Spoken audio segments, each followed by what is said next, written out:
welcome to this, our second Primary Healthcare Specialist Group webinar.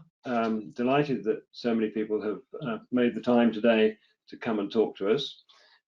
This is entitled Post-COVID-19, Is Digital the Future of Primary Care? Now, before I introduce the panel, I just need to do a little bit of housekeeping. Well, perhaps starting with me. I'm John Robinson. I'm chair of the Primary Healthcare Specialist Group. We are recording this session. We're going to try and keep the 4 speakers to an hour. I'm going to try very hard. I may have great difficulty in doing so, but I do want to have 30 minutes for questions and answers at the end. I'm being helped today by Sal from BCS, and he's going to be monitoring the questions, and we'll be picking some of those questions out, the ones that are most perhaps relevant to discuss afterwards. But what we'd like to do is to you to put all your questions in the chat, and then we will get back to you and share the answers. We'll answer them afterwards offline. Okie dokie. So I think let's introduce the. I'm going to ask the speakers just to introduce themselves to start with, because you can see them all on the panel, and then you'll know who they are. And I'm going to ask them to introduce themselves in reverse order, so that we end up with VJ, who's going to speak first. So, Lindsay, if I might ask you to just give a brief introduction. Yeah, no problem. So I'm Lindsay. I'm here in my role as a patient. So my job today is to do the kind of why, so what, who cares, which is the mantra that I learned when I was a technology and science journalist at the BBC, mostly working for Tomorrow's World. And we would bring these brilliant ideas to meetings and say, this person says they can do this thing. And our boss would say, so what, who cares? So my job today is to be the person to give you that reality check at the end in terms of what impact will this actually make on patients' lives. I'm nowadays mostly a software developer, but I still have a kind of eye on all the journalism stuff. Yeah, so that's my keeping it real role here. Lovely, thank you very much indeed. Anne-Marie. Hi, I'm Anne-Marie Cunningham. I'm a GP, and I'm from Northern Ireland, work in South Wales now for nearly 20 years and as a GP. And for the last 4 years, I've also worked as Associate Medical Director for NHS Wales Informatics Service, where I'm kind of clinical lead for primary care there. And alongside that, a good few years ago, I started doing like NHS hack days and was online on Twitter and things. And that's how I actually met Lindsay, and we did some things together, and she came down to Cardiff for an NHS hack day. And that was all before I got like official roles. So it was like a friend of mine who worked in the Wales Audit Office said I'd moved from being maverick to mainstream with moving into this role. But I'm still trying to be a little bit of a maverick. And so I'm also in the Faculty of Clinical Informatics, where I'm very pleased to be Vice Chair this year. And so if any of you are watching or listening and haven't joined the faculty yet, there still is time. We have got recruitment open at the moment, so I'll just say that now before we kick on. End of the advert. Yes, other organisations are available. Neil. Hi, I'm Neil Paul. I'm a GP in Sandbach. I'm a PCN clinical director for a large PCN called Smash with 70,000 patients and 7 practices. I hold a number of board level roles at the GP Federation, on the local community services provider, and on the local Cheshire East ICP. I also do a bit of consulting on the side for practices and federations and PCNs and anybody that wants it, really. So more later from me.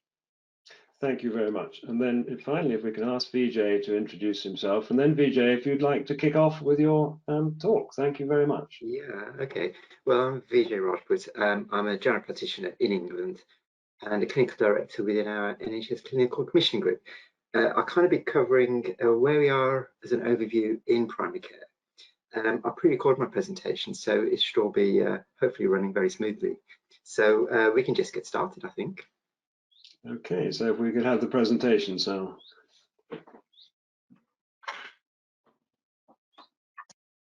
Hello, I am Vijay Rajput, a general practitioner in England and clinical director within our NHS Clinical Commissioning Group. This presentation will focus on how digital technologies can have an impact on patients through its implementation in primary care and give some indication of what the future will look like. The internet, smartphones, texting and apps were available from the 1990s and broadband from 2000. These have transformed the landscape, and medical applications have moved with the technology along with many people in the population. My interest in remote monitoring started in 1993 when I collaborated with a hospital consultant and physicist to investigate the application of computer data logging in my patients' homes for the diagnosis of a condition called obstructive sleep apnea using pulse oximetry.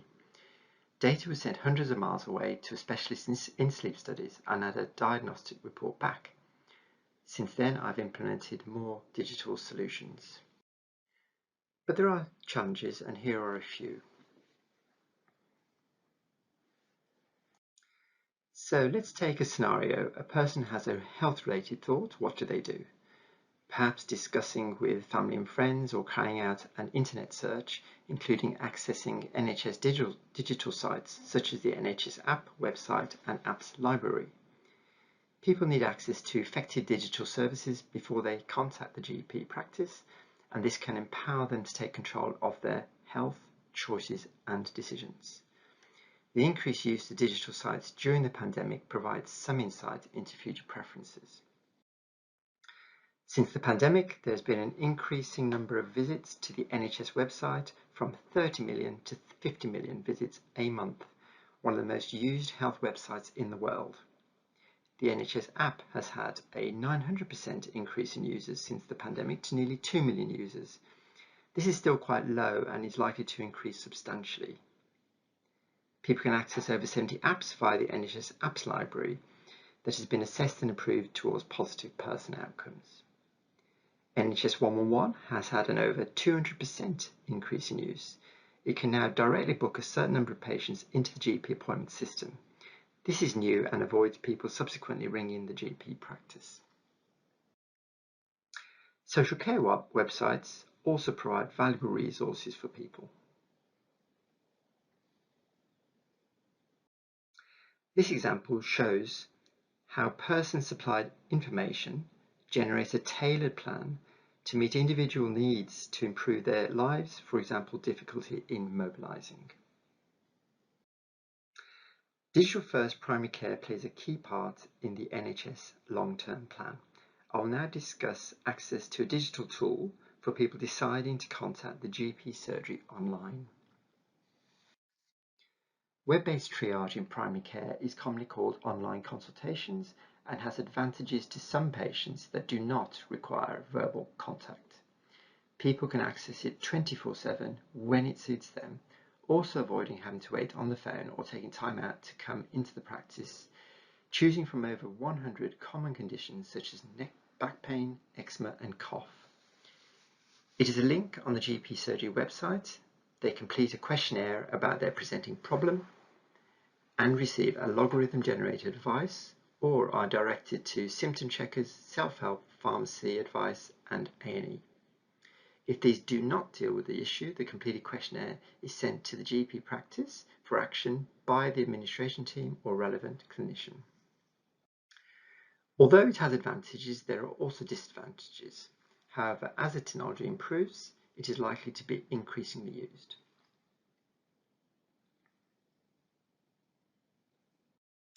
People can contact the GP surgery for a number of reasons, including health concerns, prescriptions, results, and fit notes, and this can be with a range of practice staff. A significant impact of COVID-19 is physical distancing, reducing face-to-face interactions, with general practice moving from 90% of face-to-face consultations to around 80% of remote consultations. When GP practices suddenly had to escalate remote video consultations, we needed assured systems, and these were procured centrally. In our GP surgery, to start a video consultation, the clinician sends a text message to the patient, who gets a link to click and start the video appointment. Other people in different locations to the patient can be included in the call, for example, a family member, carer or interpreter. This has been a significant advantage during the pandemic and is likely to continue to be valuable. Apart from video connections, it also has other functions such as medical surveys using structured text-based responses, for example, asthma questionnaires. Patients can send photo images to a clinician. Clinicians can send digital documents to patients, such as fit notes and advice leaflets. The scale that this digital service is being used and the benefits being realised suggests that it will be increasingly used. After taking a history, an examination may be required, and video consultations and photo images support this. However, listening to the chest and heart sound remotely can be more challenging. I have access to a digital stethoscope. The patient or carer collects the stethoscope from the surgery. I ring the patient and can arrange a video call. The digital stethoscope is connected via a lead to the patient's own phone. The chest and heart sounds can then be heard. To support remote examination in nursing homes, we are a pilot site for a digital technology which stays in the nursing home. The clinician can ring the care home remotely, and the trained care home staff will connect and position the device. As well as the digital stethoscope, it can transmit live images of the ear canal and oral cavity. It has a high-definition camera for skin lesions. Images, data, chest and heart sounds can all be shared with a specialist. Also, it can provide ECG and lung function data. Investigations such as blood samples, ECGs and lung function tests are normally carried out in primary care, and these may move increasingly to home self-testing with advancing technology. Electronic prescriptions increased by 25% since the pandemic, improving patient experience and efficiency for practices. Following a consultation, the clinician may require a specialist opinion, which involves multiple processes from the referral to getting an appointment, which may not be for months. I will describe two alternatives, the use of which has seen a significant increase since the pandemic. The first alternative is a technology where the clinician calls a dedicated phone number and selects the relevant specialty such as respiratory. The call is put through to a rota of consultants. The call automatically loops through to the next consultant until the call is answered. This usually takes 1 to 2 minutes. The patient gets a rapid management plan. It can avoid a referral or admission and results in improved patient experience. The second alternative is an NHS solution called Advice and Guidance. The clinician referral request is sent through a digital communication channel, and the consultant sends a reply back on the same channel. The reply usually takes a few days. Both these alternatives are likely to be used even more extensively in primary care. If a referral is made, people can book appointments online or by phone using the NHS e-referral service, choosing their preferred waiting time and location. Standardised interoperable solutions will be essential for effective healthcare delivery. An integrated care record combines data from local systems to create a single care record, presented through a browser-based viewer to support patient care. This is being scaled nationally. So how can people living with long-term conditions be supported? I will describe a few digital solutions, some of which I've used. High quality and professional video recordings can engage and embed learning for patients and also family members and carers, who are so important in supporting patients. With some solutions, a clinician can also access a dashboard to remotely view patient-entered data, such as glucose readings, monitoring, control and targeting interventions early. In future, it may be possible to prescribe accredited digital solutions. It may also be possible to upload wearable data to the GP record, for example, blood pressure readings, aiming to predict or manage deterioration. Another technology uses phone texting service, SMS, to communicate with patients, called Simple or Flow. SMS is still widely used and preferred by many users. For example, the patient gets a text reminder to take a glucose reading. They send a text back with the glucose reading and get a personalized automated text back with advice. The system is not just about texting, it is designed to help people make changes to their behavior through motivational messaging and advice. The new version of Flow builds on this successful core methodology and now allows a richer and more personalized interaction with the patient. Our local university in Ccio, Staffordshire, has developed a technology for training healthcare professionals using computer-generated characters or avatars. Computer-generated feedback is provided on how the clinician being trained performed when assessing the patient. Here is a short clip of a clinician training session where the clinician clicks their choice of a number of possible questions to ask the virtual patient. A question choices generate feedback on how well they have done.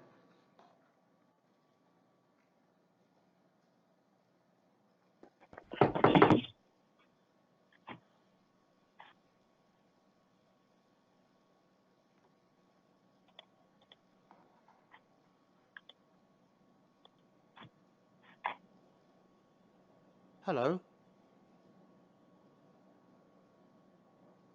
Same old, I suppose.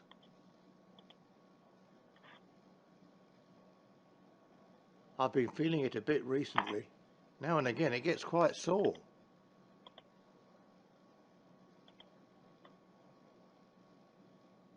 Sometimes the pain is quite bad. It puts me off going cycling. The garden's getting a bit wild too.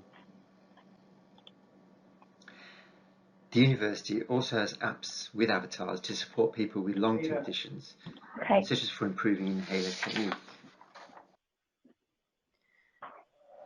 So, pulmonary rehabilitation improves the condition of people with chronic respiratory diseases. It consists of patients attending a twice-weekly group of face-to-face supervised education and exercise classes for 6 weeks. The pandemic has resulted in temporarily stopping these services. One solution being scaled in our region is home-based virtual reality for pulmonary rehabilitation, using a virtual reality headset to show a user's physical presence in a virtual environment. It can be used 24 hours a day and is remotely supervised by healthcare professionals who are alerted once the headset is put on. In future, this could be prescribed by the clinician. People's lives are complex. We need solutions to be easy for the person. So the technologies I've described are very different, with key features of video, text, avatar, and virtual reality. There are many other digital technologies to consider, including social media and decision support. So after 30 years in general practice, 20 years in telemedicine, this was a first for me. A patient offered a technical report on a diabetes self-management app. He said he wished he could have had this when he was first diagnosed. The following are some of the points, such as the app was content-driven and did not appear to have a heart, emphasizing the person and empathy.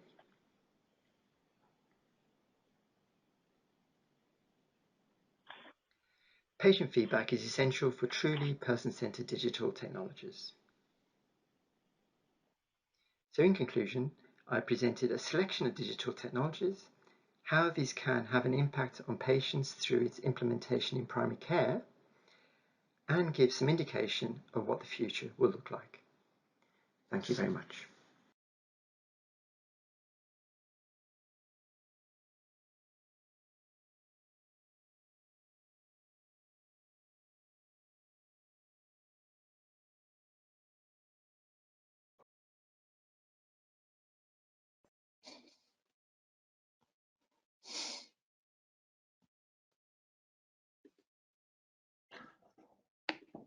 Hi, John. I don't think we can actually hear you at the moment. Right, sorry, apologies. That might be what I was saying. I just wanted to check that Anne-Marie was able to hear us, because I know she'd had some problems during the first presentation there. You're on all right now, are you? I can hear you, but I couldn't hear it even when I dialed in by audio, but when I came back I could hear then. Yeah. Okay, So I sorry, don't good. know. Anyway, Excellent. that's fine. Thank you. Splendid. So Vijay, thank you very much indeed. And I think if we could go on to Neil's presentation. I think you've got a recorded one, but do you want to introduce it first, Neil? Do you want to put your camera on and No, it should be self-introductory. It's self-introductory, right? Let's get ahead with that one then. Thank you.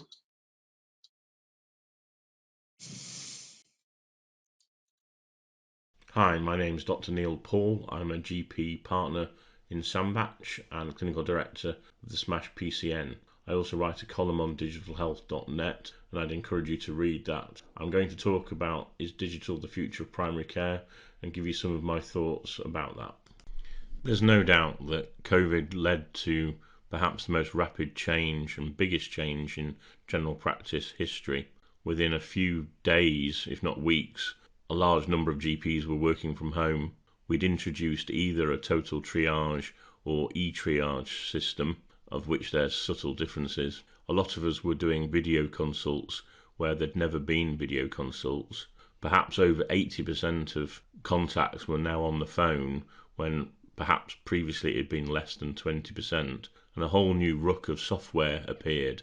AccuRx took off. GP at home allowed you to sit at home and fake a surgery caller line identification. Cisco Jabber did the same thing if you were on a Cisco system at work. Microsoft Teams appeared and radically changed meetings forever. We ended up with iPads in nursing homes, locked doors at nursing homes where you couldn't get in, and suddenly everybody had a laptop. In fact, actually, I think there's still a pile of about 20 in my practice manager's surgery.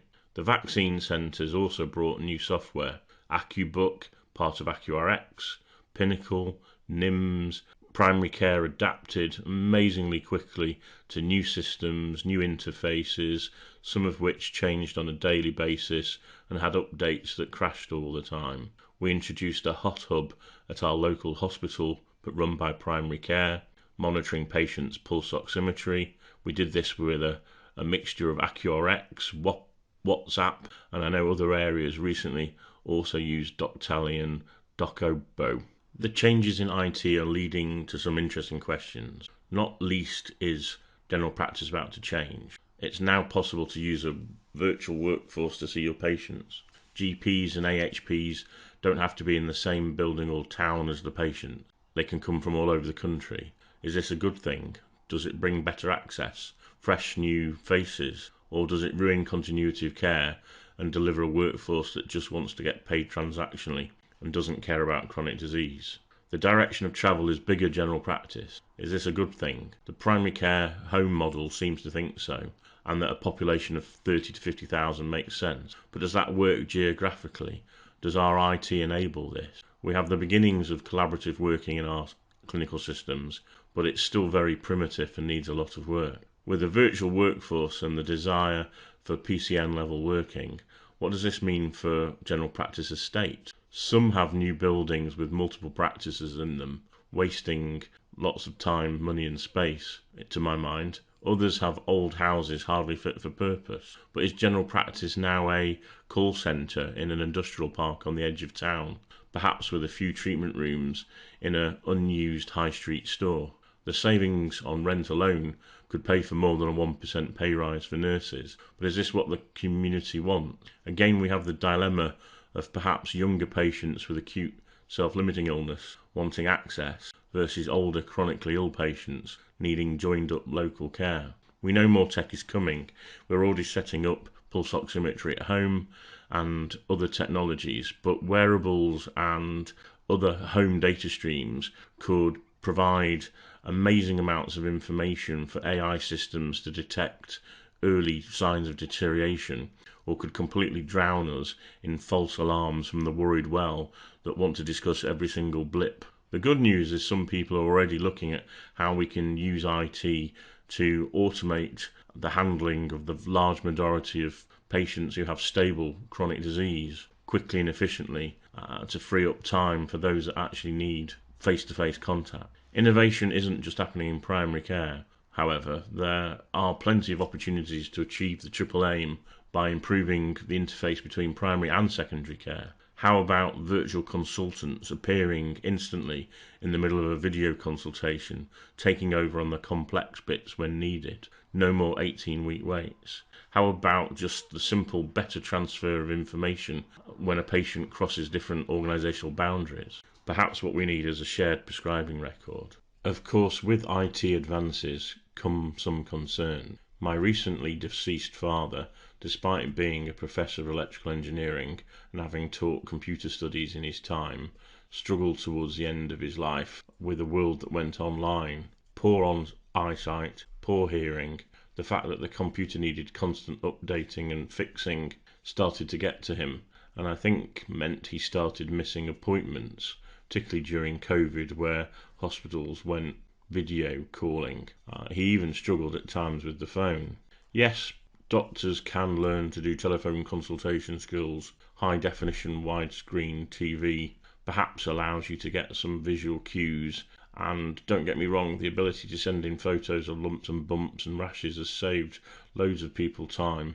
But there is a real worry that humans or people get left behind in the tech race, and it's perhaps the most vulnerable that suffer the most. While the concept of one provider like Amazon, with multiple organisations and departments operating behind it seamlessly makes sense, can the NHS really deliver that? Are we even trying? We have a very transactional NHS with little joining up behind the scenes as far as I can see. Computer systems don't appear to talk to each other. However, it's probably a good thing sometimes that they don't, as the quality of coding can be rubbish. And the last thing that I want is someone else's poor coding getting into my system and messing up all my data that I've worked on. We really need better systems to ensure that good quality data is inputted correctly and that bad data in our records are removed and improved. The need for collaboration and joining up seems to have resulted in some people feeling that one solution fits all. I get the early feeling from ICS meetings that they would like one product across the whole ICS, and that might work in one area but doesn't in others. Localization is usually better, in my humble opinion. However, communication is the key. Systems need to talk to each other contemporaneously, if preferably. You don't want information like sometimes we're getting about COVID vaccinations 7 to 10 days later when it's useless. The real problem we have is lots of staff don't really get IT or know how to use it well or get the most out of it. A lot of staff just don't have any formal IT training or experience.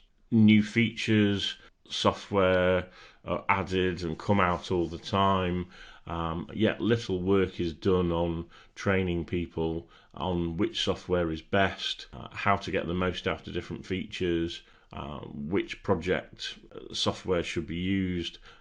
There's been a massive move to Office 365 recently, which must have cost a fortune, and for power users like myself has been amazing, but I think has left the vast majority of people behind.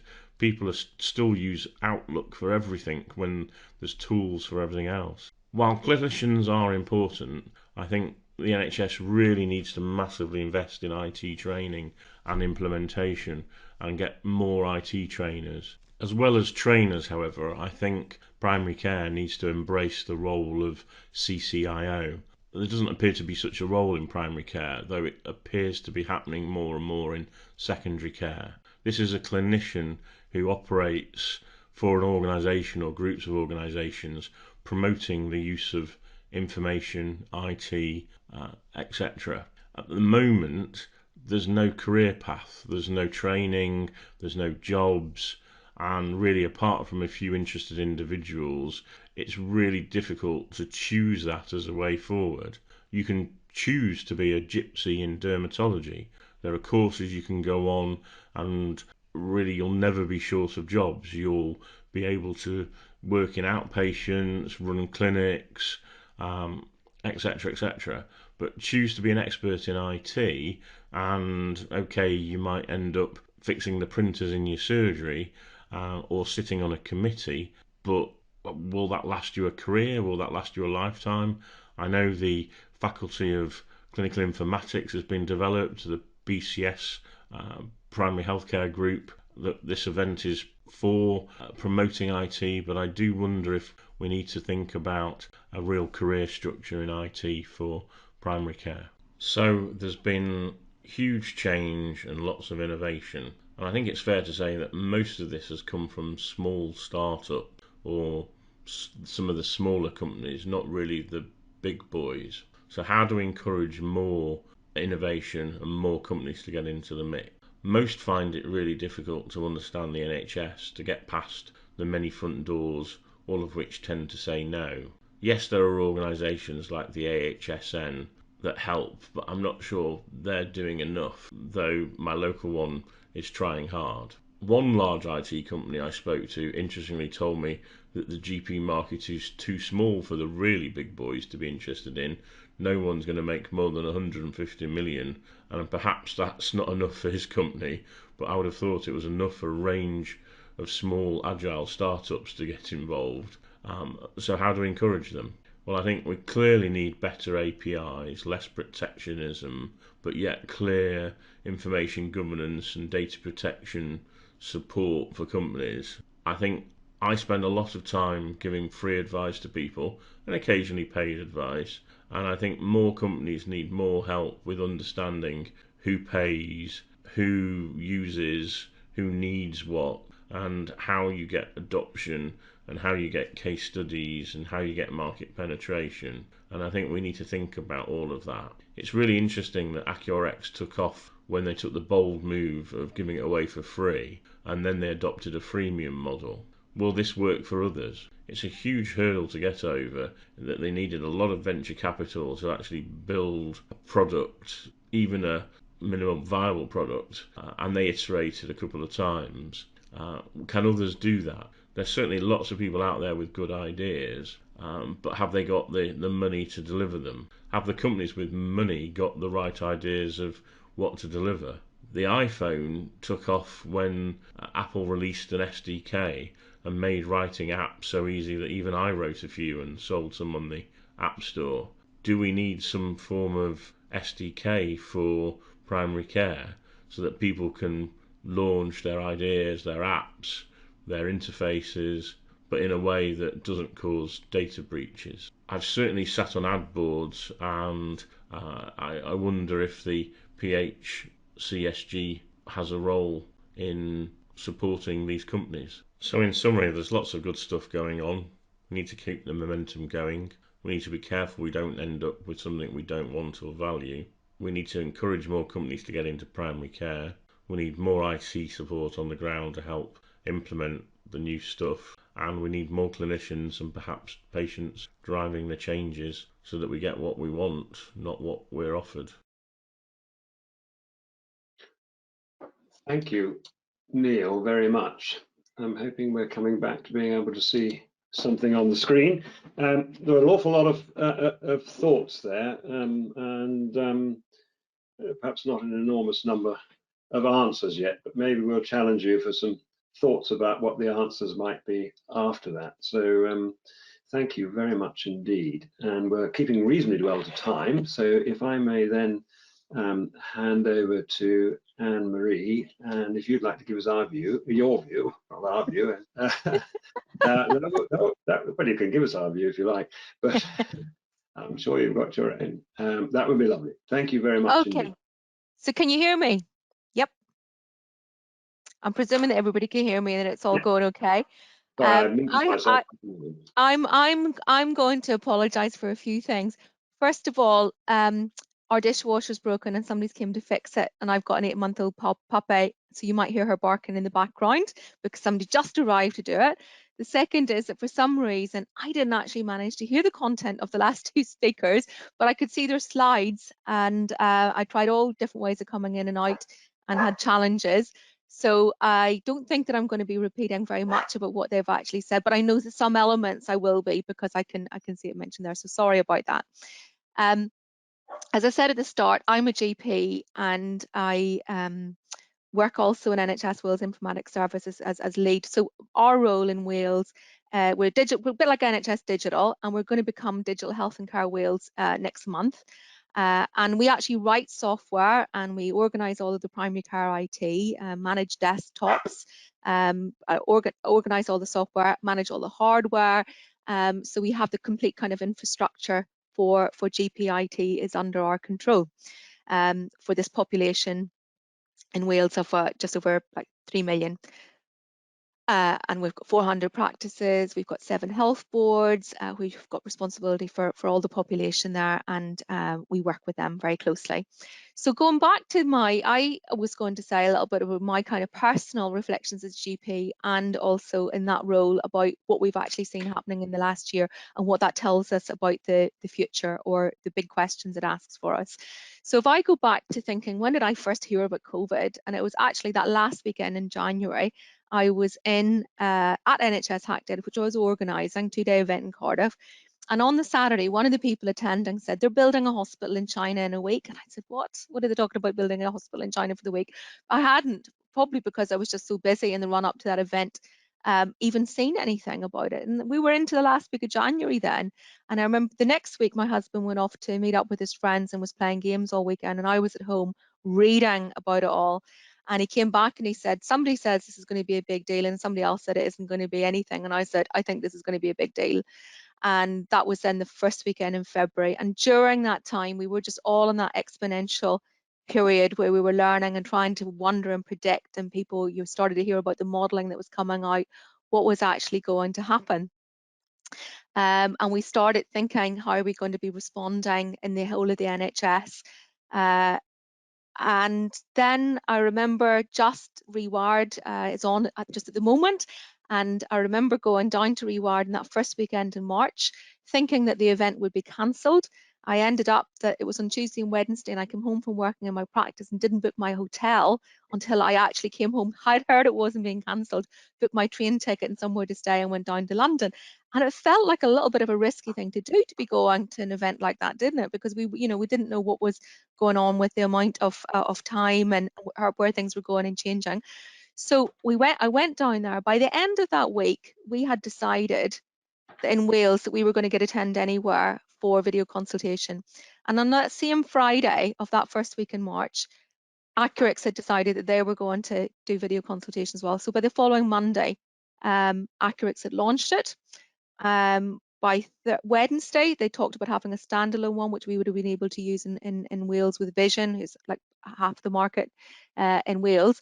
And I did a road test with them on a Wednesday or Thursday night, late at night, at about 10:30. We were seeing, would an NHS number for a Welsh citizen be able to work?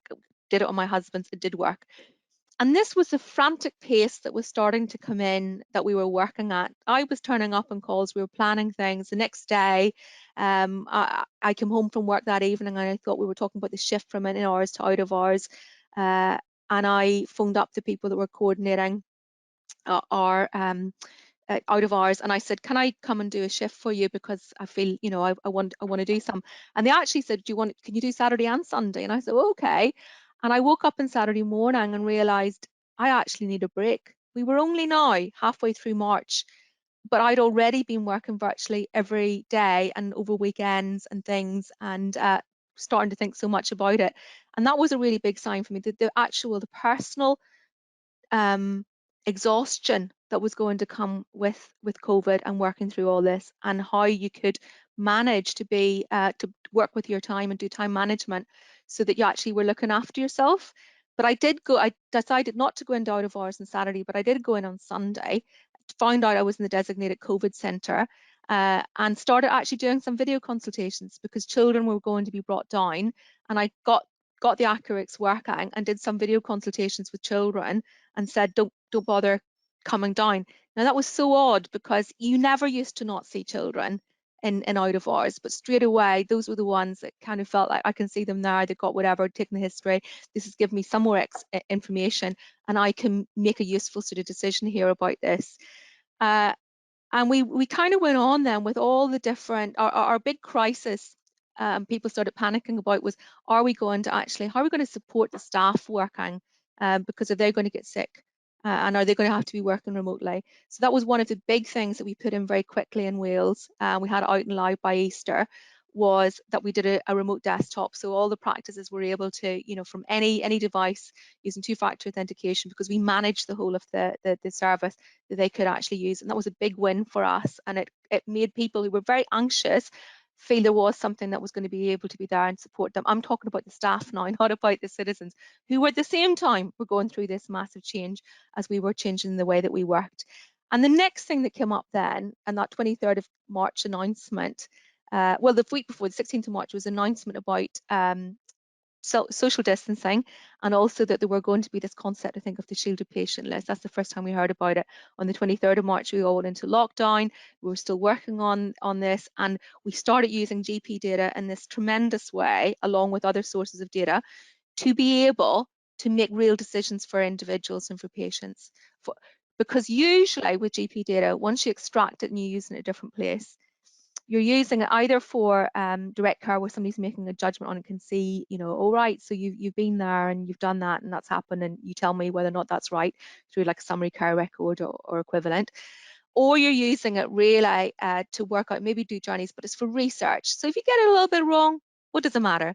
But all of a sudden you were using data to make decisions for individuals. People were written out to and said, we think that you should be shielding and you should, and this, remember how extreme it was? You shouldn't even go into your garden. In England, they decided that all the GPs would review all of these. In Wales, we'd sort of said we've got more confidence around this. Only come and talk to your GP if you've had an issue with that you think you should be on it, or vice versa. But still, it was a lot of work. It was a lot of work for people to sort of go through and manage that with the shielded patient list. A lot of GPs and practices said, why did they try and do this centrally? Why didn't they just ask us to identify people? We know the way that our data works. But of course, every practice wouldn't have had the time and the capacity to do that. So it did make sense to do it centrally.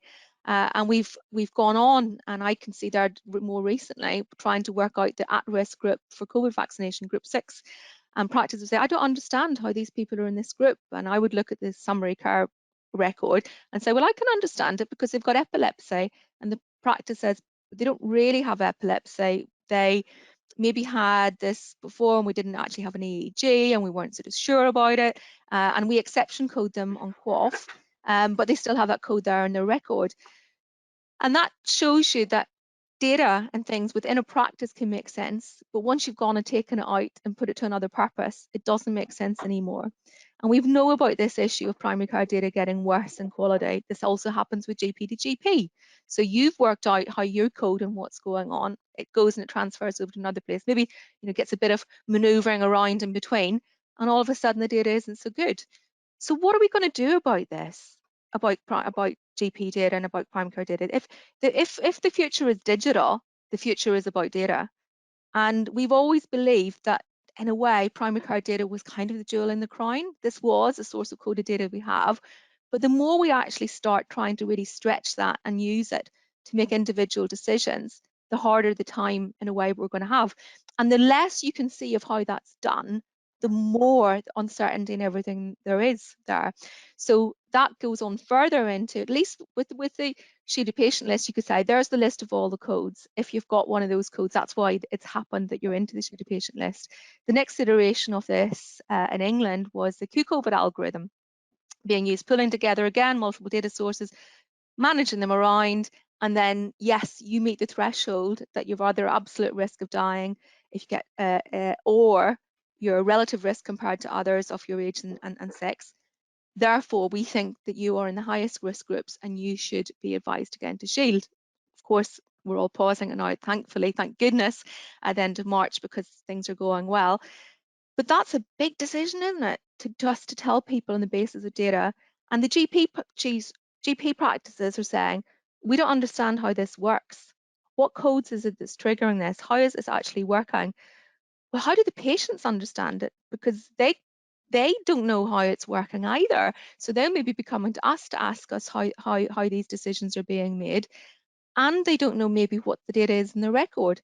So I'm going to say that I'm firmly of the belief that what we're going to have to do, if we're serious in any way about using data in a way, is we're going to have to get so used to giving that data to the patients.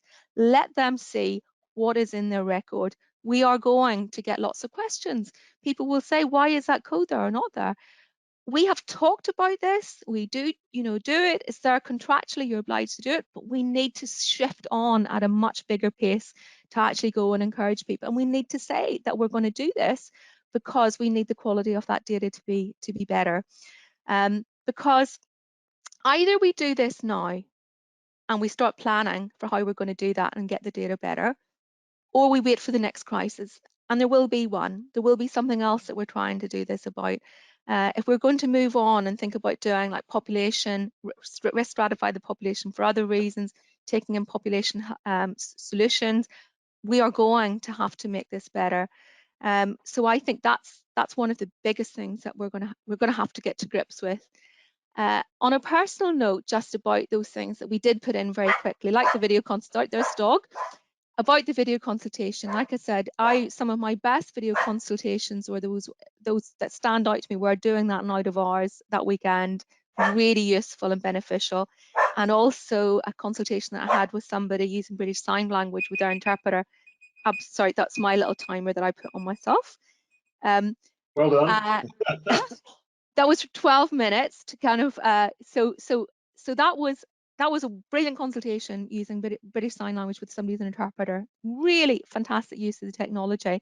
But I work in an area, 19 years now as a salary GP, which is poorer, where, you know, I say to people, they don't have data. Sometimes they aren't even able to afford to make a telephone call to be able to arrange things to happen. And they don't maybe have email addresses. So we have got that what I could see in Neil's slide, that's a really real issue, isn't it? That we have that kind of division. And the other thing is, for me personally as a doctor, it's becoming more and more hard that you're finding that it's just, you are so distracted. But I find I'm just much more easier to be distracted if I'm working remotely. If I've actually making eye-to-eye contact with somebody and engage with them, I'm there and I'm there in the moment. But how do we manage to do that whenever you're actually remote? And either we manage somehow or other to make video so easy to use that it becomes our default, and therefore we got that engagement back again, and we're good at actually doing the being able to share information with somebody and show them what's in the record and talk through it with them. But you're still stuck in the synchronous kind of mode then, and it's like, what's the benefit? Is it that some people might benefit from that versus not? How do we manage to keep these things from becoming really transactional, that you're just dealing with little bits of information and little challenges, which, to be honest, I think for a lot of patients, there's a massive amount of win for them in that. They don't want to have a big coming down face-to-face for a 10-minute consultation.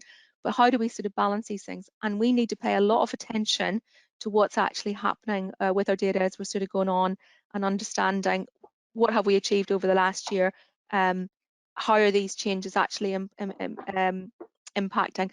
And the other thing I think that we maybe should get on to talk about is this thing of the use of data for recovery and trying to figure out about that. So maybe we'll get a bit of chance to talk about that in our Q&A at the end.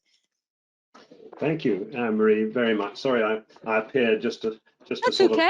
of ask you, you know, we did very well with time, and luckily we've left time for Lindsay. So thank you very much, Anne-Marie. That's No problem. terrific, very thought-provoking. So I think now if we might hand over to Lindsay and to give us the other side, you know, what about the patient view? I think that's a really important view from all of this.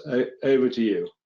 Cool. So hopefully Sal is going to drive some slides for me. Apparently I can't share my own screen to do this because the technology goes wrong. So doing it slightly Chris Whitty style. But Sal, rather than say next slide, please, I'm just going to say this next photo. And whenever I say that, you can go on to the next one because it's really just a show and tell. So this first photo, go back one. Sorry, I prompted you too soon though. Go back. Going the wrong way. Oh no. Yeah, you don't get the shock of that one now. So there you go. You've got the full time traveling version there. So we need to start from the beginning, which is the opposite end. Hopefully Sal will have a way to go back to that.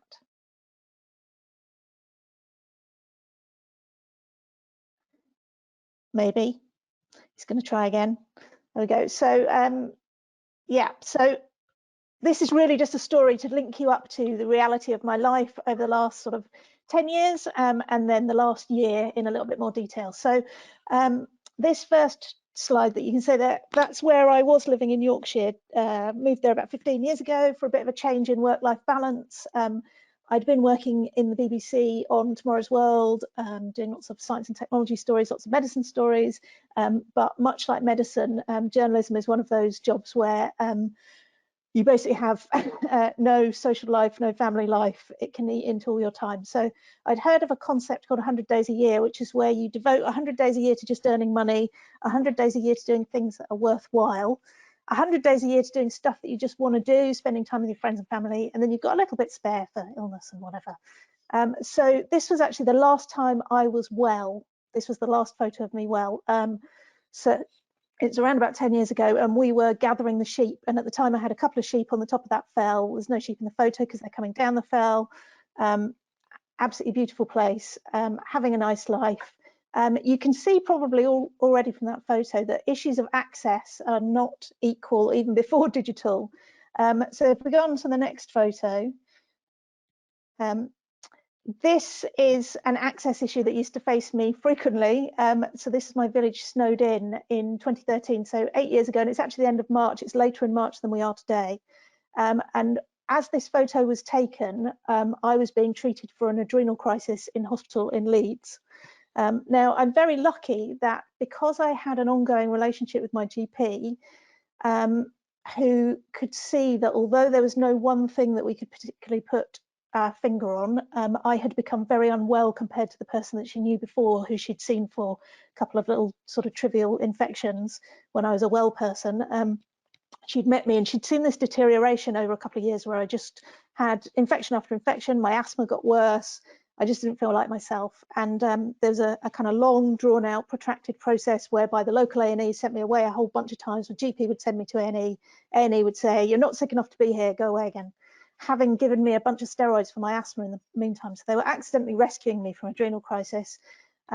Fortunately, ended up having some endo tests. And 24 hours before this photo, I got a phone call from Leeds Hospital saying, "Your adrenal glands don't work, please come to hospital right now." The first snowflakes were just starting to fall, and luckily my best friend came to the rescue, drove me to Leeds A&E, literally did a handbrake turn in the snow by the front doors, and I went in the door, and my life got saved. And I would say that the thing that saved my life obviously was the steroid injections that they gave me when I got there and all that kind of stuff. But the thing really that saved my life was that my GP knew me. So even though I still looked like a well person compared to a very sick 80-year-old, I did not look like me anymore. So anyway, so I got this diagnosis of adrenal failure, which means you've kind of lost the ability to magically control most of the things in your body. So lots of things that your body does all day, every day, automatically, my body stopped doing. It's very dangerous because you can't respond to infections and injuries and all that kind of stuff, but it's also quite easily managed. You just have to take steroids. So I get shipped out of hospital, and if we go on to the next slide, so this is 6 weeks later. We'd gone to do our first normal thing, and this is a photo of me realizing that I have diabetes. I had a blood sugar meter because in Addison's, you get low blood sugar. I felt a bit unwell, stopped to check my blood sugar, thought it was going to be 3 and it was 18. So if we go on to the next photo, I've kind of magically in that period gone from being a normal person to being a patient. And that means doing a lot of patienting. And people often say to me, what's patienting? As the next photo shows, patienting is not really about being ill or being in hospital. It's actually about admin, luggage and litter. So if I just give you some clues about the admin and the luggage, this next photo is everything I need to leave the house. That's literally just take the bin to the end of the street. Can't leave without all of that stuff. If I want to stay overnight, I need the contents of this next photo. If I want to go away for more than one night, I need the contents of the next photo. And then because my body has actually chosen to trash an organ about every 12 months for the last several years, I'm now on TPN, which is nutritional replacement through my veins. So that means that several times a week I need everything in this next photo.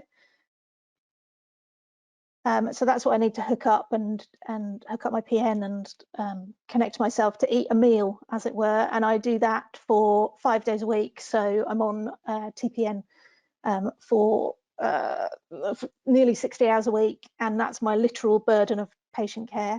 So there's a lot of admin, a lot of luggage and a lot of litter. And what I really want to be doing is the contents of this next photo,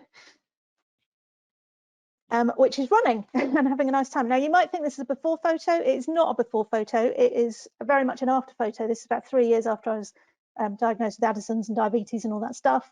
And the person running behind me, Jenny, was the person who spun me to the hospital, helping to save my life. And she would have said, I'm not a runner.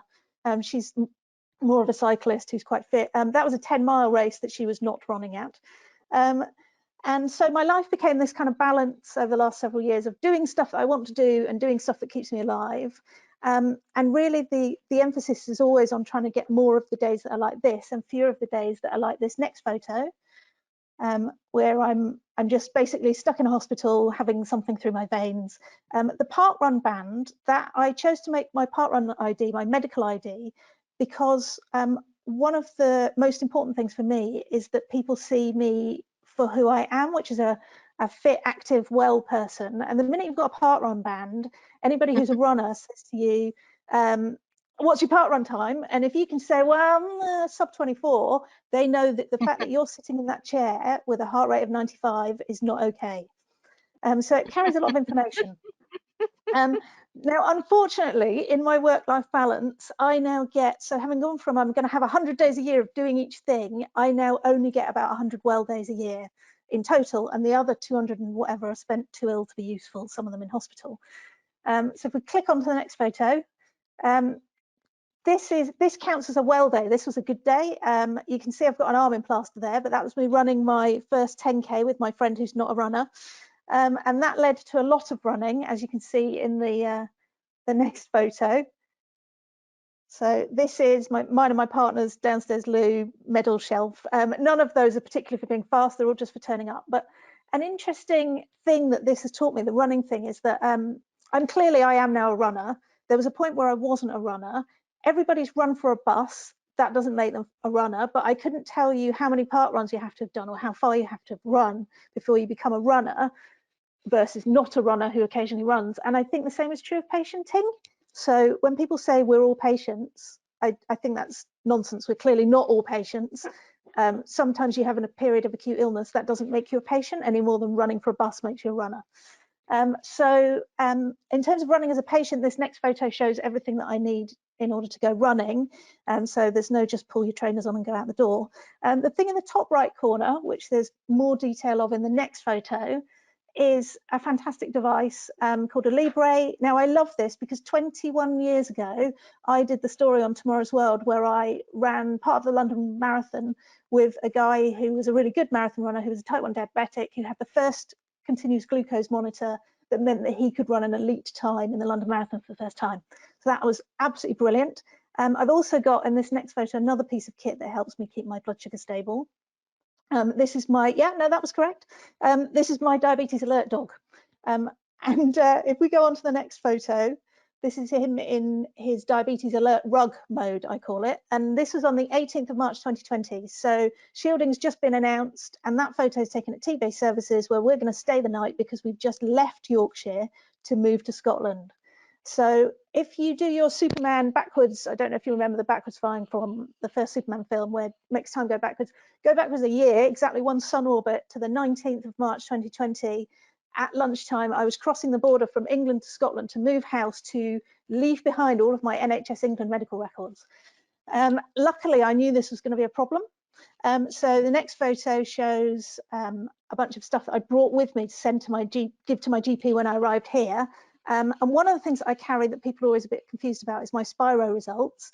If we go on a photo, I carry this on my phone and the next photo will show you why. Because my predicted peak flow is 152% of normal. So if I'm sitting in your office with a peak flow of 90% of normal, then I'm almost in respiratory arrest and we've got a problem.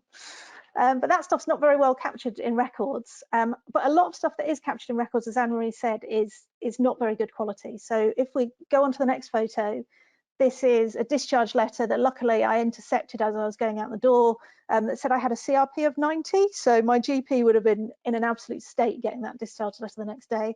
Luckily, that was my EGFR not, so it was my kidney filtration rate, which 90 is perfectly good, not my CRP. So I didn't have an infection. And my point really with this is that when we're looking at anything in terms of patient health data, we should be looking for non-inferiority, and we can start from a baseline of all of our data is pretty crap. So anything better than pretty crap is good. The next photo is so this is my day-to-day, what I can capture. I have my blood sugar all the time, what's normal for me. And then the next photo is Fitbit data, which you'll all have seen lots of times before. Now, if you've got me sat in front of you saying I don't feel very well with a heart rate of 90, and you know that I do 30,000 steps a day at the weekends, that tells you the 30,000 steps data is more useful I think, than almost anything else that's in my medical records. So these are the kinds of things I do in patienting. I'm kind of constantly balancing. I've got all the admin, all the luggage, all the litter, but the main thing I'm doing actually is trying to work out what I can manage on my own and where I need help, and how soon do I need to get help, and what kind of help do I need. And I call this carrying eggs.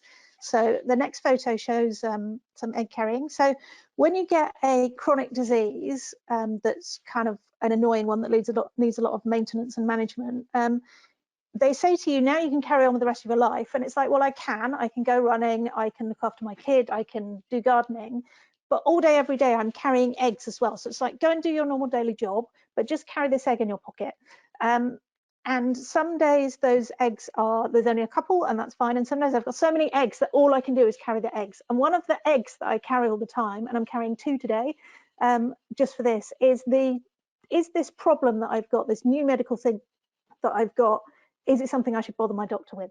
So if you look at the next photo, this is a slide that I absolutely love. So this is from Scarfolk. Don't worry, this is a fantasy 1970s dystopian council joke thing, but it's actually quite accurate. Don't bore your GP. Basically, your job as a patient all the time is to work out whether your illness is medium-sized enough. So small things get better on their own, or with witchcraft or whatever, and very serious things, you either need to go to the hospital, or there's nothing we can do and you'll probably be dead soon anyway, or there isn't any treatment for it. And so targeting your questions and your queries to primary care as a long-term condition patient is actually, that's your main job. That's one of your main things you're doing. And we spend a lot of time and attention teaching medics to take a history, but we don't put a lot of time and attention into teaching patients to give a history. So I think there's a bit of a contrast there. So this next photo is a good example of how this can go wrong, and how frustrating it is as a patient. So 2 years ago, this week, I had a central line infection. I've got a central line that I'll just have a rummage around. I don't know if you can all see me at the same time or not, but in case you can. So I've got a central line. My portacath got infected. I spent a long time in hospital on IV antibiotics. It couldn't be salvaged. I had an operation to remove that. I fitted a midline. And the advice is you can go about your normal daily activities. And after a week or so, my midline still looked like this, and it hurt every time I moved it. And I rang them up and I said, is there anything we can do? And they said, if it's an emergency, come to A&E, and otherwise, no, you'll just have to wait. And at that point, they were saying 3 weeks to swap it back to a portacath. So I went about my normal daily activities, as shown in this next photo.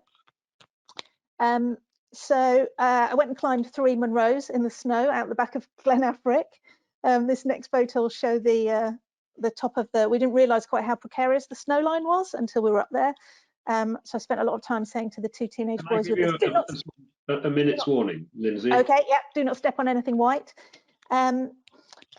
So when I got back, I couldn't get the admin to understand that I had a problem with my midline. So a few weeks later, it still looked like this next photo. But I'm going through this process of every time I ring them, they say, we'll let you know when we've got a slot for you. If it's an emergency, come to A&E. And it's not an emergency, but it's not okay. Anyway, 8 weeks I lived with that. And then at the end of it, when the anaesthetist saw it, he said, if I had known that it looked like this, I would have got you in straight away. So this next photo is the opposite. So this is the experience I've just had in this last year. So that's my wrist that I broke 8 years ago, actually when I had my adrenal crisis diagnosis because I got attacked by a patient. This next photo is my wrist in October this year when I stupidly ran really fast with my 3-year-old neighbour and fell over and landed on it. If we look at those two next to each other in the next photo, I was able to kind of go, I think I've got the same 2 fractures that I had last time. So I rang my GP and I said, I think I've got the same 2 fractures that I had last time. It's not surgical. We can't put me in a cast anyway because I have to be able to wash my hands. So I'm taking the decision to just go with a splint that I've got and I'll keep an eye on it. And they were okay with that. And then after about a week, I realized that my leg wasn't okay. So next photo is my contusion on my upper leg. And I managed to get that entirely managed without ever having an x-ray, going to A&E or anything, by sending photos so I sent a photo to reception, who sent a photo to the A&P, who sent the photo on to or said to me, you can send a photo to the MSK team. And yeah, you can go on to that next slide. So through a series of photos, we were able to manage 2 fractures of my wrist, 2 likely fractures in my outer hip. I've got a pelvic fracture that's unhealed anyway that was destabilized, a seroma in the outside of my leg, and at no point have I had to go for an x-ray or waste 10 days in fracture clinic or whatever, because the number of appointments for that just to go and do things that wouldn't have made any difference would have been huge. The other thing that's really changed, so that for me, that's so different from that experience 2 years ago where I knew I had a problem with my arm, but they would not let me send a photo. Now I'm in a situation where I can do that. I'm just going to take another 30 seconds or so, John. So the other thing that's shifted is in attitude. So this next photo is what I came up with to allow me to walk on my crutches whilst also having a broken wrist. So the splint I had didn't give enough support. It would collapse. The metal would come out of it whenever I put weight through my crutches, but I couldn't bear weight on that leg. So with the help of my friend, who's a dentist, and a load of plastic beads and a YouTube video, we made the orthotic that wasn't available because orthotics was shut down for COVID. Now, pre-COVID, that would make you a nutter. During COVID times, brilliant. Thank you, patient, for having done this thing. Actually, there's no difference in who I was or why I did it between the two. It's just that now I'm allowed. So I feel like I've saved myself over this last year about 10 days of hospital time, which is 10% of my life, which is a good chunk. That's a month of your lives every year. And really that's the why, so what, who cares of how we do all this stuff in the future is about meaning that we have fewer bad days and I have fewer rubbish days spent in hospital appointments and more days doing this last photo, which is me. That was a few years ago at the Glasgow Family Mile, running with my best friend's 2 kids, and that was one of the best days I've had in a decade on their first go of being a runner. I hope they don't get to become patients, and I hope I get to spend more time being a runner. Lindsay, thank you very much for a fascinating journey through your eventful medical career.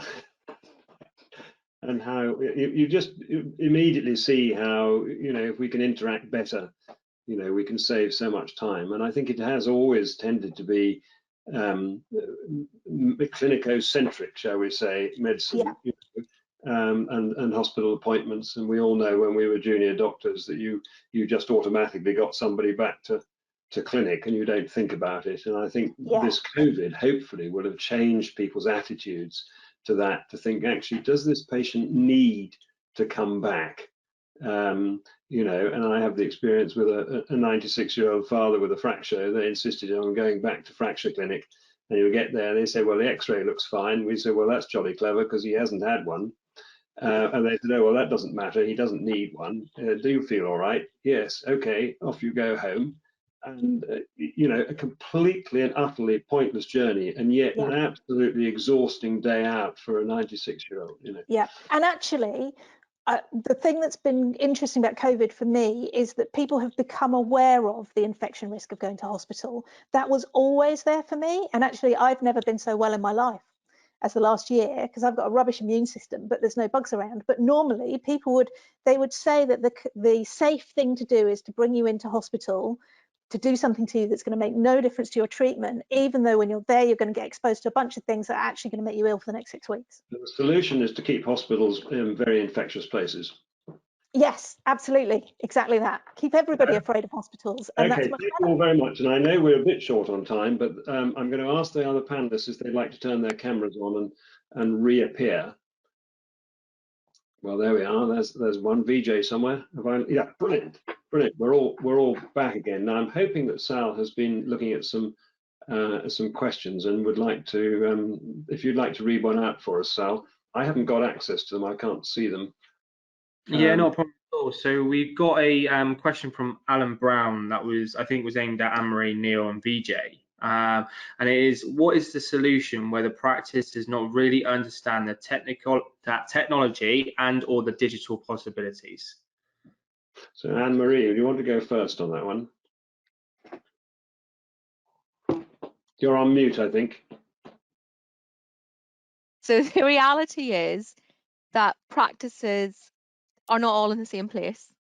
Yeah, if you're in the leafy suburbs and you are used or whatever, and you're doing sort of more, and you've got a very stable kind of team and things are all good, and it isn't always just that it divides up this way, but it's more likely, then you're able to take more advantage of the things that come along, and you're saying, I think we could make that work for us. And if you're in an area which is really quite hard pressed and you've got high turnover of staff and a new thing comes along, you don't actually have the headspace to be thinking about how do you actually deal with it.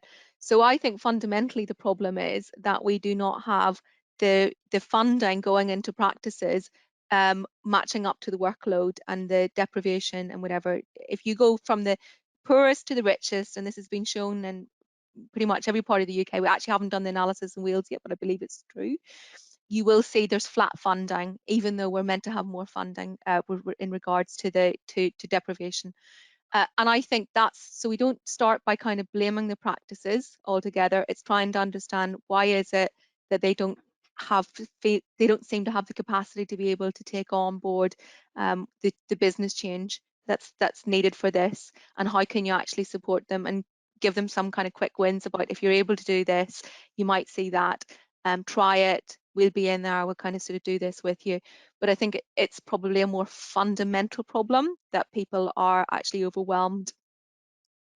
Do you think when we in large practices, people moving increasingly to PCNs, that will help people's digital expertise? I don't know, it's interesting, isn't it? Because sometimes I still speak to some practices and they're saying, we're the best practice. We have massive flu up to, I say, how big is your practice? It's 1,800 patients. I'm like, oh, it's a boutique practice. So if you're really small and you've got a good team and you're functioning really well, you can actually maybe go off and do that. You might have less willingness to do some of the things because you actually do know everybody. There's only 2 of you working and you know all the patients, what's actually saved for you with it. And you're working in that kind of really flexible way anyway. If you're in a kind of that sort of size of practice which has got more problems and issues, it can be a bit of a challenge for kind of going on and doing it. But I think that having enough, underestimating the amount of and GP practices are flexible and they are adaptable and they do take on new opportunities and whatever, and that if you say that this is what we're doing, they will go on and they'll do it. And we've seen that happen, didn't we? We've all seen it happen this last year. But it doesn't mean that it doesn't come without cost and whatever to people. And if you've got small teams that's for me fundamentally the problem. I'd be interested to know what other people think about that. Neil, any thoughts? Well, I think I sort of partly addressed it in my talk. I think we need a serious investment in IT support to work alongside primary care. I think the type of support we tend to get from CSUs is we'll fix your printer when it's broken, but they don't necessarily look at our businesses and look to see what could help us from that point of view. I do think, however, clinicians need to take the lead, and I think, as I said, I think hospitals are perhaps embracing the CCIO role, and I think there is perhaps the need for a career path in primary care that actually is helping primary care develop and embrace technology. I think the problem is at what scale. So PCNs may be part of the answer, but they vary quite dramatically. I think GP federations were interesting. I think some have withered a bit, but some are still continuing there at a sort of much bigger level. My worry is that with CCGs disappearing and ICSs and ICPs being perhaps much further away and perhaps hospital dominated for the first time, certainly in England for a while, that actually primary care IT will be less of a priority for them, particularly as all the hospitals will say that they're behind us and they must invest in themselves. I think there is an issue between the sort of juxtaposition of the independent practice that is owned by the partners and runs its own business versus the collective good, and how that's a difficult thing to square. You perhaps want some of the autonomy, the efficiency, the productivity the practice partnership brings, but yet why don't they invest in more IT? Why don't they do more? I mean, I'm not as old as you, John, but I've been around 20 years or so, And I remember when actually they gave us an IT budget that we could spend. Now it's kind of decided off remotely, and I think that's perhaps a problem because, you know, but I don't. It's a difficult one. Yes, Vijay, did you want to comment on that? Yeah, I think the agenda will probably be driven by people in the community, patients, and I think that's going where it's going to start. But I'm going to come from a strategic aspect. So, Personalised Health and Care 2020 was published in 2014 by the National Information Board, and they've got a strategy. And one of the streams was supporting professionals to make the best use of data and technology. It's not just technical specialists; it's the whole team. And although we're talking about primary care, it's actually the whole health service, unless they're all connected and upskill. So there's about 1.6 million social care staff, 1.4 million NHS staff in England. And so they want to help staff gain the digital skills they need. There's a knowledge and skills framework. So that's kind of an approach. So one of the ways is we've got local digital roadmaps around the country to create a digital maturity index. And this will show variations across the country so that we can level up. So you can target the training the way you need it. But it's all part of a whole community. So health, the people in the community, social care. We can't ignore that primary care is here, but it's about supporting patients and what they need. And then I think the service has to move quite quickly and target that funding, the resources. It may not be funding, it may be just organizational improvements to improve care. The digital is only to support that. And so I think there'll be a different approach in the future of how we approach this, which is a very important area. But with all the digital things we have in terms of skills, I'd give a thing on Avatar. There's plenty of other digital ways of making quick, easy ways for people to understand, but it needs to be part of an approach. If it's in a practice of PCN, it doesn't matter. It's just got to work. It's got to work for the people. Otherwise, it's just. You know, I think there are two things really that strike me. One is that the medical training and all other clinical training has very, very little education on use of digital tools, electronic patient records, and that sort of thing. Therefore, there's probably not people come into it not very well skilled up, and there's no evidence of ongoing training. Is it? I mean, is this a training thing? Is it a training thing? Do you need to? How much do you need to be? I was going to say, that's one of the things, and the other thing I think is usability.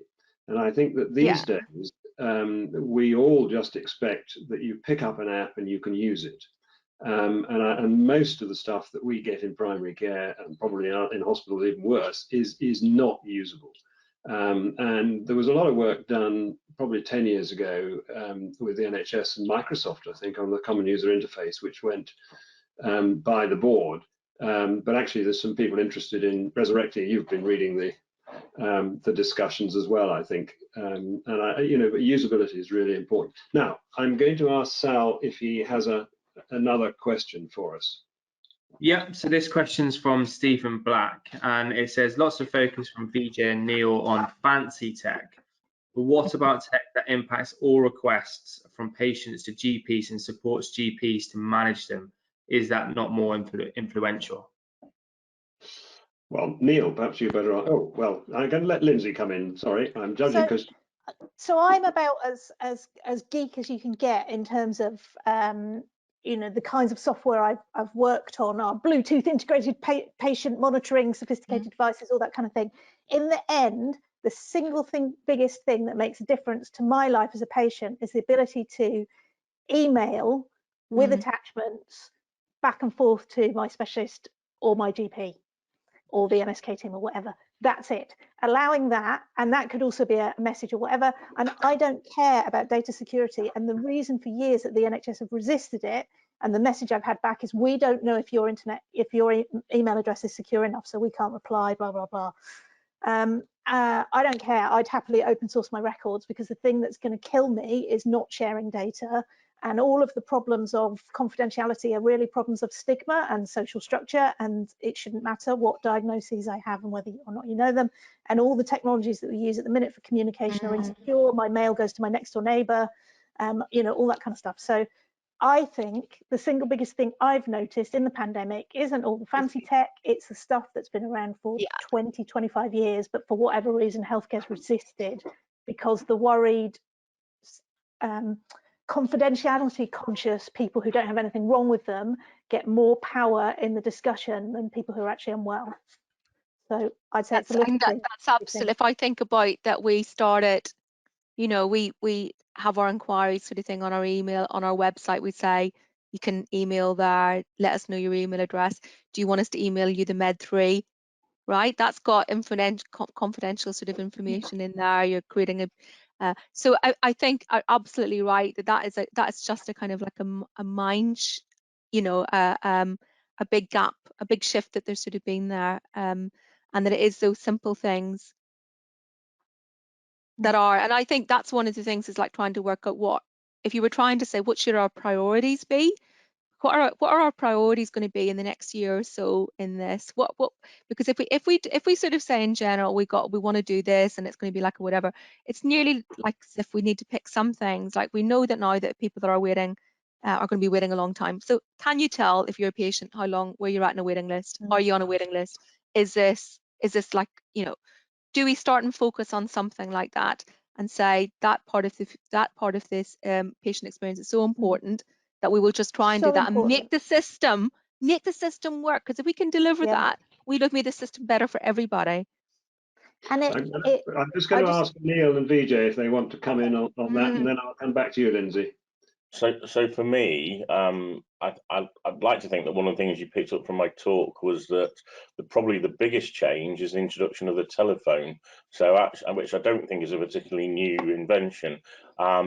My surgery pre-COVID resisted quite strongly telephone consultations, the feeling that you had to see the patient, you know, to sort of examine them and diagnose them properly. When actually we now know full well that you don't need to. It works brilliantly. I think that the bits I touched on, though, and I you know, when I talked about my father and things, is I think I really worry. I mean, I think Lindsay's great with her technology and wonderful, but there's a lot of patients out there that really just can't cope with technology. But I think that the reason to embrace some of the really high-tech fancy stuff is to actually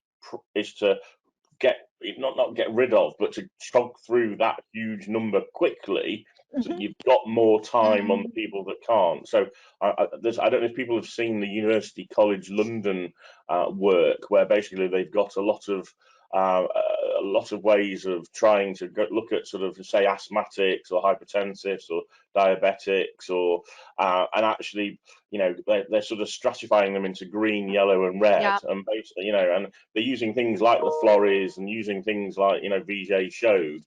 But actually, if you're fit and healthy and well, you don't need to take a day off work and come in and sit in a waiting room full of infectious patients. You can fill it in at 3 o'clock in the morning and tell me all the data I need.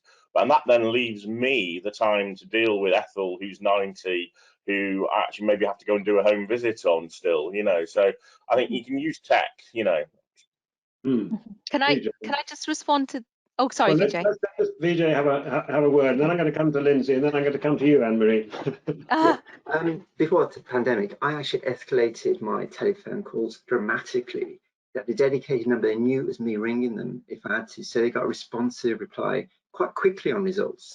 That was really useful. After the pandemic, the solutions I went to from before you contact, that's going to get more sophisticated. It's going to be really empowering, hopefully, as it improves, to support people before they even contact us. And this is why I started there. As they approach the GP practice and staff do need a way of doing, you know, a more smart way of doing it. That's going to improve it as well. So that thing I went through. But I come down to this thing, it's about health. They're choices that we make, not just the people, but the practice staff, and the decisions that have to be made. At each point in time, there's another decision that has to be made, and that will hopefully get smarter and smarter and easier and easier. And so we've got the digital is only there to support this. Yes. It is not the solution. So that's what I'm just going to say, really, as an overall reply to that. Thank you. I'm going to come back to Lindsay and then Anne-Marie.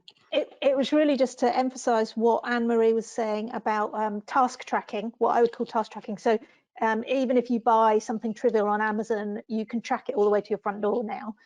Whereas you're waiting, for example, to have your midline replaced with a portacath, and you've no idea whether the fax has been faxed to the right department in 1997. Presumably they've got a time machine.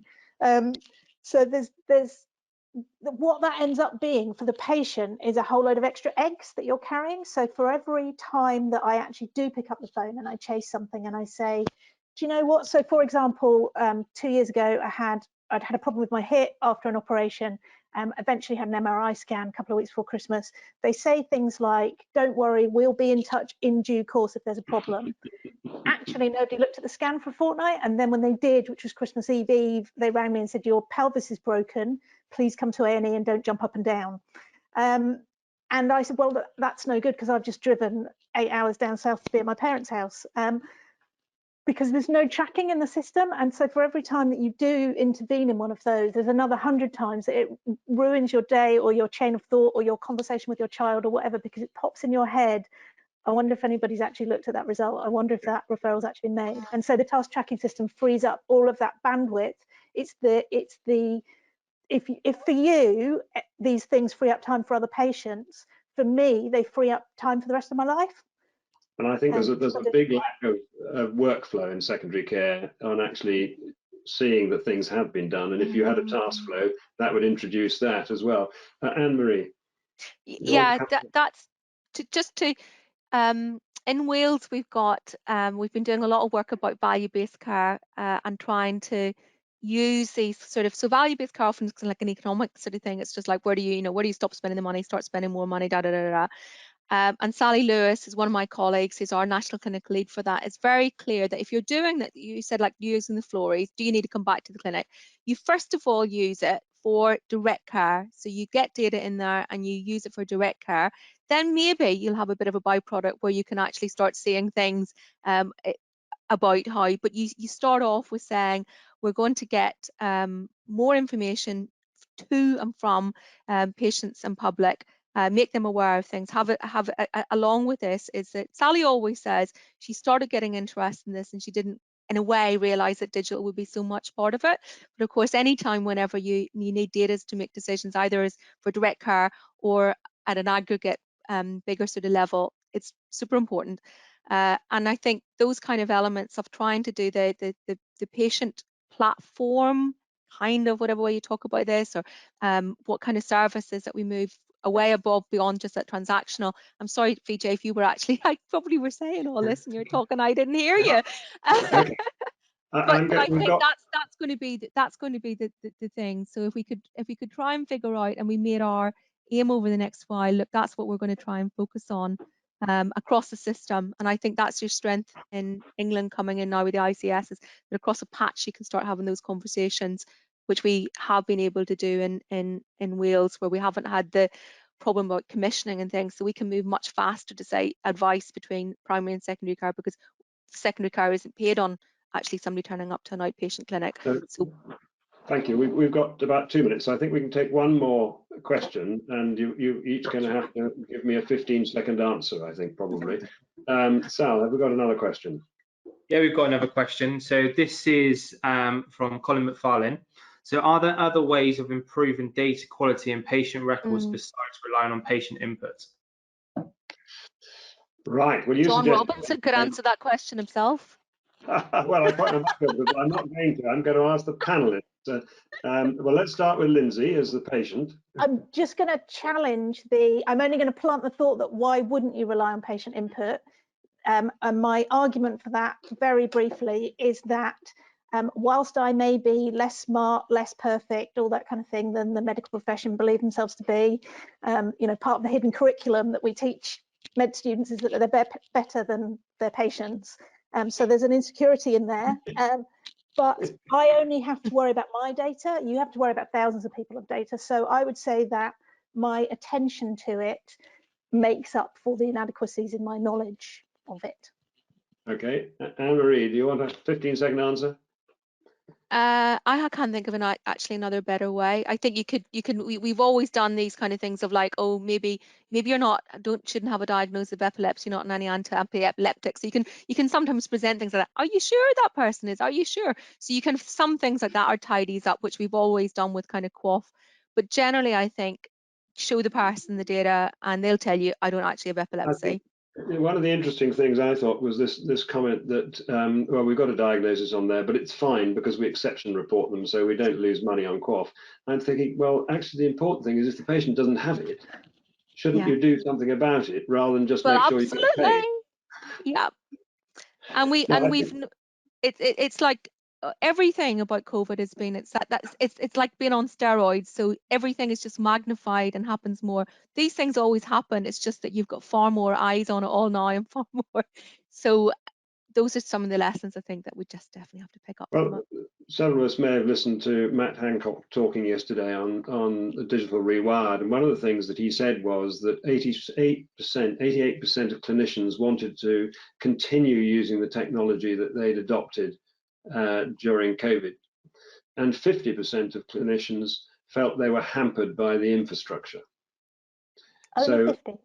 Well, you know, the other half couldn't get onto the internet to answer. I was going to say they couldn't report it because their Wi-Fi was down. Yeah.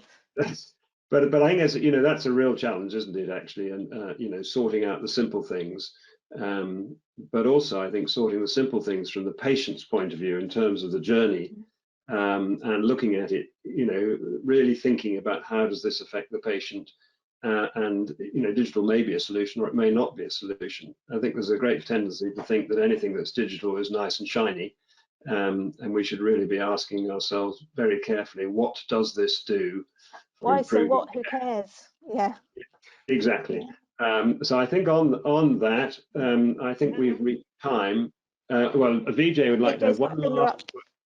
Just to let you know, in terms of the quality, there's an NHS Digital Data Technology Standards Framework outlining the key standards for clinical safety, use of data, interoperability, and design interactions. These are important to know they're out there. So they're working towards it. And there's a clinical information standards document. And that's so across health and care, it can be shared. It's comparable across the health sector, and that the data is defined consistently. There is a drive to make sure we've got a roadmap towards it. I'm just letting you know that. So that's just like, even if we're not there, we're aiming. I've seen in my 10 years as a patient. Can I just say one? Oh, go on, Neil. I was just going to jump in on two things. One, I've spoken to some AI people who feel that there's some interesting things that AI can do over the rule-based stuff that Anne-Marie's mentioned, particularly if you link up big master databases to sort of check between them. The only other thing I'm going to fall out now with Lindsay, I think. Lindsay is the definition, perhaps, of an intelligent, motivated, engaged patient with a good memory. I actually have a lot that aren't like you. I'm like that today. I had delirium for 3 months and I still had to manage my care whilst I was delirious. So you are getting me because I'm well enough to be here today. I don't disagree with patient-held records. I absolutely think we should get patients to check. But I've had patients who've misremembered operations. I've had people who actually don't care about their records and wouldn't, so. I think, yes, for those patients where it works, great, but actually there are others, it's different, I would challenge on the inferiority context there, though, because I've got an operation on my record that I didn't have. A different patient in my practice must have had it because I didn't have it. And I've got entries in my record that say I've got diagnoses that have been ruled out, where it's been miscoded, where it's come back in. So even a confused patient, so it's non-inferior at least. Well, thank you all very much. I knew it was going to be a lively debate, and I knew it was going to be extremely difficult to control you all. And so I'm sorry we run over a couple of minutes, but I hope that's been an enjoyable discussion. I've certainly found it absolutely fascinating and stimulated an awful lot of thoughts and ideas. So Lindsay, Anne-Marie, Vijay, and Neil, thank you so much for giving up your time and presenting. We will be sharing answers to other questions that are there. The recording will be available, and we'll notify you as to where that will be available if you weren't able to see all of it, or if you want to share it with anybody else. So thank you all very much indeed, and goodbye.